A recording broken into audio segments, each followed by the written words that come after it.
Le premier petit crossover électrique de Toyota, l'Urban Cruiser, devrait aider la marque à élargir son attrait auprès de ceux qui souhaitent passer à l'électrique.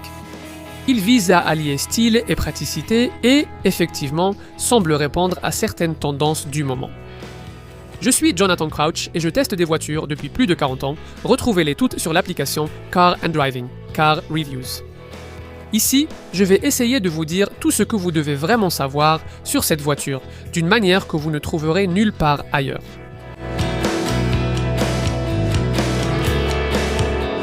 L'Urban Cruiser de Toyota peut-il séduire le jeune public que la marque recherche? Nous allons examiner cela de plus près. Toyota ne semble pas totalement à l'aise avec les véhicules électriques comme elle l'est avec les hybrides. Elle a été tellement lente à développer des véhicules entièrement électriques qu'elle a raté de 15% l'objectif britannique sur les véhicules zéro émission pour 2024.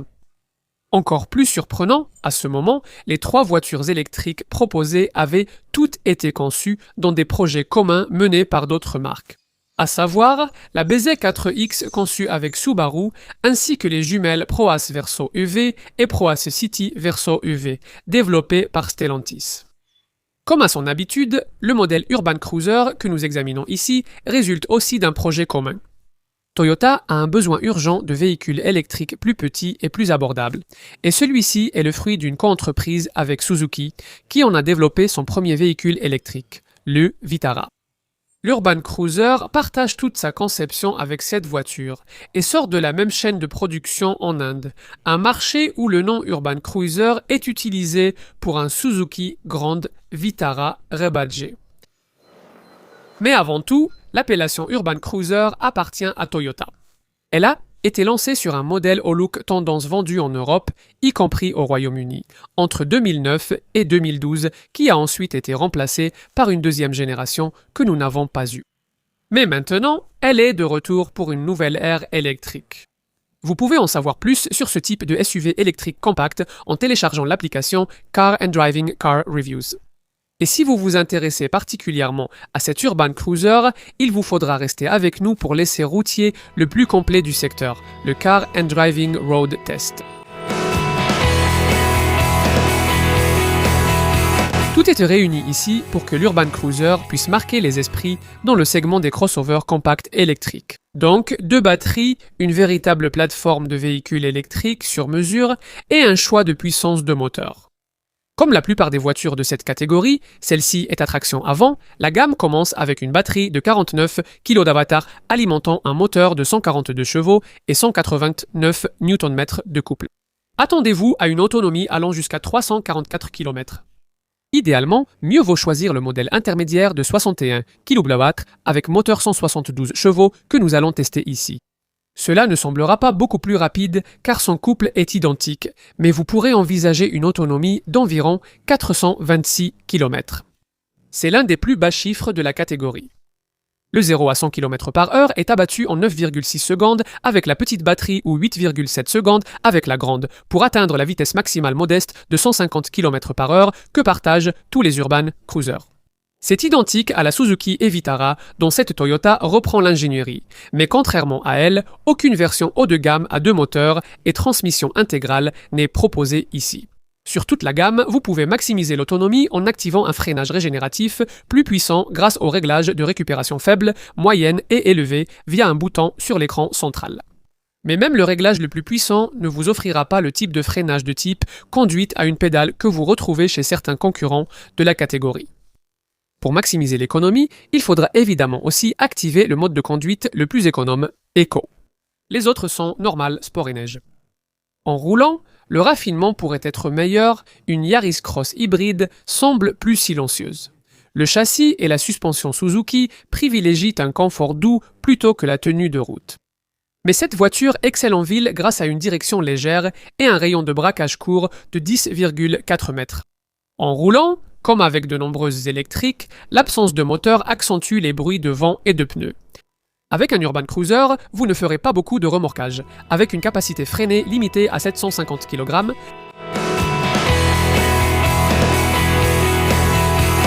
Urban Cruiser. Ça fait penser à un véhicule blindé de transport de troupes parcourant les rues de Fallujah à la recherche d'insurgés, n'est-ce pas? Le profil de fenêtre façon tourelle de canon élancé du modèle Urban Cruiser d'origine donnait un peu cette impression, mais il n'y a plus vraiment de ça avec cette version de l'ère électrique, dont le style correspond beaucoup plus à la norme des petits crossovers qu'on trouve sur les parkings de salles de sport.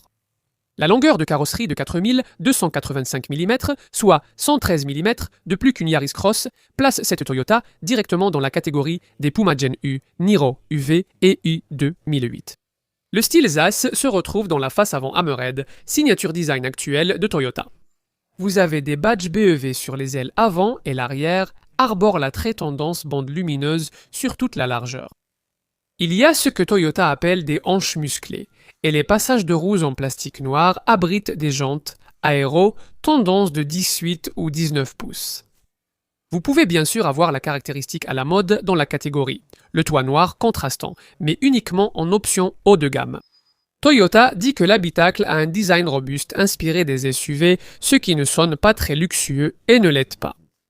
En fait, c'est pratiquement identique à celui de son cousin Evitara, ce qui signifie que vous êtes d'abord accueilli par beaucoup de plastique noir brillant, surtout autour de cette console centrale surélevée avec son sélecteur de vitesse circulaire issu de la Toyota BZ4X. 4 bouches d'aération carrées ornent le panneau central et, à travers le volant à 2 branches au fond plat, vous apercevez un combiné d'instrumentation numérique de 10,25 pouces. En appuyant sur le bouton Info à gauche du volant, vous faites défiler les options de chaque côté du compteur central. Radio média, navigation par carte et compteur de charge de la batterie. Cet écran partage le panneau du écran central d'infodivertissement de 10,1 pouces en haut du tableau de bord. Cela fonctionne via les habituels widgets, mais c'est un peu lent et il y a de la latence, et certaines de ces fonctions sont un peu compliquées, comme le fait qu'il faille appuyer 3 fois sur un bouton pour activer les sièges chauffants. Heureusement, vous n'êtes pas obligé d'utiliser exclusivement cet écran pour contrôler le système de climatisation grâce à la présence d'une petite rangée de boutons physiques plus bas sur le tableau de bord. Devant le sélecteur de vitesse se trouvent des porte-gobelets, un grand espace de rangement, une grande boîte à gants et des bacs de porte pratiques. Sous la console centrale, on trouve 2 ports USB-C et une prise 12 volts appuyée sur le bouton de démarrage. Assez bien caché, active une sonnerie agaçante. Pour les familles, le principal avantage de l'Urban Cruiser sur la Yaris Cross hybride se situe à l'arrière. Grâce à la plateforme Artec E partagée avec la Suzuki e-Vitara, ce modèle électrique dispose de 140 Nm de plus d'empattement qu'une Yaris Cross.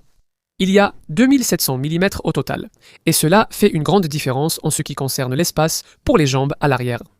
En plus, il y a l'avantage d'un dossier inclinable et d'une banquette qui coulisse sur 160 mm. Repoussée à l'arrière, Toyota affirme qu'elle offre l'espace pour les jambes d'un SUV du segment D.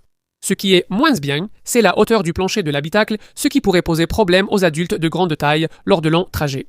Au moins, vous bénéficiez du plancher parfaitement plat habituel des véhicules électriques, donc une 3e personne assise au milieu pourrait être installée en cas de nécessité absolue.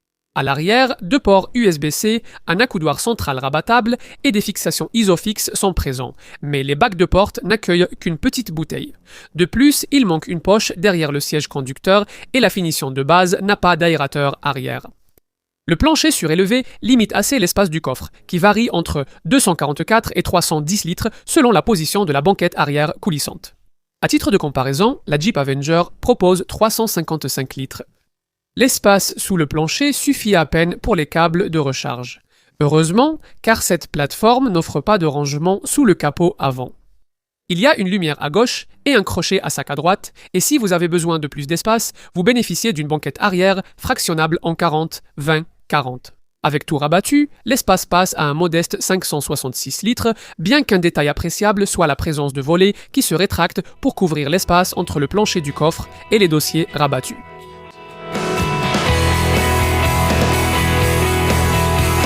Au lancement, et au moment de notre essai au printemps 2026, le prix de l'Urban Cruiser commençait autour de 30 000 livres.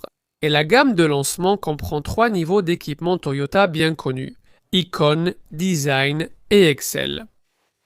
Au moment de cet essai, cela laissait cette Toyota paraître nettement plus chère que sa cousine de conception presque identique, la Suzuki e-Vitara. Parce qu'au lancement, Toyota ne proposait pas la remise de 3 750 livres accordée par Suzuki à l'achat, disponible chez les importateurs britanniques de Suzuki. Mais cela pourrait avoir changé au moment où vous regardez ce film. Et Toyota doit certainement revoir ses prix. La version haut de gamme Excel coûte près de 36 000 livres au moment de ce test, ce qui, comparé à ses rivaux, est cher pour une compacte de ce genre. Vous profitez d'un équipement de série généreux sur toute la gamme. Même en finition Icon, vous avez des jantes alliage, 18 pouces, un régulateur de vitesse adaptatif intelligent, des capteurs de stationnement, accès et démarrage sans clé, vitres arrière surteintées, rétroviseur rabattable électriquement, essuie-glace automatique, alarme et pompe à chaleur économe. À l'intérieur, il y a une caméra de recul, la climatisation automatique, le combiné d'instruments numériques de 10,25 pouces et un éclairage d'ambiance avec 12 couleurs au choix, ainsi que des sièges arrière rabattables 40-20-40 et coulissants 60-40. L'infodivertissement est assuré par un écran multimédia de 10,1 pouces avec un module de communication de données, la navigation, une commande vocale assez basique et la compatibilité Apple CarPlay et Android Auto. Un pack d'assistance à la conduite et sécurité inclut une caméra de surveillance du conducteur, détecteur d'angle mort, système de précollision, assistance au maintien dans la voie et prévention de sortie de voie, assistance feu de route, alerte, circulation transversale arrière et reconnaissance des panneaux. Il y a aussi un ensemble complet d'airbags, dont un central avant pour éviter que les occupants se percutent lors d'un choc latéral. Tous les airbags sont reliés au système e-call habituel. Ce modèle design de milieu de gamme propose volant chauffant, siège avant chauffant et rétroviseur extérieur chauffant, rétroviseur rabattable automatiquement, dégivreur d'essuie-glace et aérateur arrière. La finition XL haut de gamme comprend de plus grandes jantes en alliage de 19 pouces, un toit ouvrant avec pare-soleil manuel, des phares à LED adaptatifs avec feu de route automatique, une sellerie partiellement en cuir synthétique, un système audio JBL Premium à 8 haut-parleurs, un siège conducteur à réglage électrique, un chargeur de smartphone sans fil et une caméra panoramique. La version XL Spec offre aussi en option une peinture extérieure biton. L'application MyTuta permet aux propriétaires de vérifier la charge de leur batterie, localiser des stations de recharge et programmer et suivre les sessions de recharge, assurant ainsi la commodité sur toute la gamme. Concernant l'efficacité de conduite, nous avons obtenu environ 3,7 miles par kWh avec ce modèle 61 kW. Lors du test, un chiffre probablement atteignable en hiver grâce à l'intégration d'une pompe à chaleur par Toyota de série. La vitesse de recharge est quelque peu décevante. La charge en courant continu est limitée à seulement 67 kW pour cette version de 61 kWh et à peine 53 kW pour le modèle de 49 kW. Nous ne comprenons pas vraiment cela, car le Suzuki Ivatara, cousin très proche de l'Urban Cruiser avec une ingénierie identique, se recharge en courant continu jusqu'à 150 kW.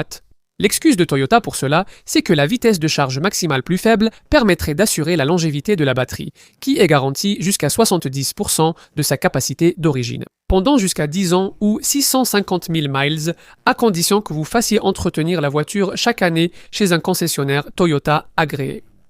Quoi qu'il en soit, à cause de tout cela, votre temps de recharge sur borne publique sera lent par rapport à la concurrence. Il faudra 45 minutes pour passer de 10 à 80% avec n'importe laquelle des deux batteries. La norme dans la catégorie est de 30 minutes ou moins.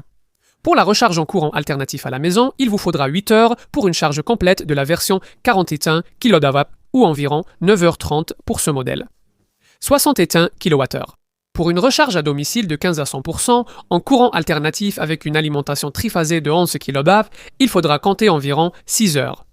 Il y a une section dédiée aux véhicules électriques sur l'écran central qui vous permet de gérer votre programme de recharge. Cet écran propose également un graphique du flux d'énergie ainsi qu'une section d'historique de la consommation d'énergie. La batterie est de type lithium fer phosphate, une technologie généralement utilisée pour les voitures électriques plus abordables et à plus courte autonomie. Et le système inclut un mode de recharge MyRoom qui permet aux conducteurs d'utiliser la climatisation et le système audio tout en restant assis dans leur véhicule pendant que la recharge est en cours. La recharge peut aussi être gérée via l'application Toyota. Comme toutes les Toyota, celle-ci bénéficie d'une garantie allant jusqu'à 10 ans si la voiture est entretenue régulièrement chez un concessionnaire Toyota agréé. Toyota offre une garantie anti-corrosion de 12 ans. Son réseau de concessionnaires est souvent très bien noté dans les enquêtes de satisfaction. Vous profiterez de faibles taux d'imposition des avantages en nature pour les véhicules électriques, 4% jusqu'au printemps 2027, puis 5% ensuite. L'assurance est classée en groupe 32 pour le modèle 41 kW, ce qui semble cher, étant donné que le Vitara équivalent commence au groupe 20. Les classements de l'Urban Cruiser montent jusqu'au groupe 34 pour cette version 61 kW. Toyota qualifie cet urban cruiser de véritable SUV. Il serait peut-être plus juste de l'appeler un véritable crossover, car il incarne tous les éléments tendance qu'une petite citadine à la mode doit posséder de nos jours. Et si vous voulez afficher un style automobile, autant qu'il soit pratique. Cet urban cruiser l'est assurément. Vous n'en verrez pas dans le Serengeti, mais pour le centre-ville, c'est peut-être exactement ce que vous cherchez. Mais d'innombrables autres petits SUV de ce segment avanceront le même argument. Il y a quelques éléments qui distinguent celui-ci de la plupart du troupeau, principalement la banquette arrière coulissante et la garantie exceptionnellement longue. Mais il n'y a pas beaucoup de plaisir de conduite ici et les vitesses de recharge sont lentes. Mais au final, le choix de ce type de voiture sera beaucoup plus subjectif qu'objectif. Cette voiture sera-t-elle jugée assez tendance pour l'influencer? Seul le temps nous le dira.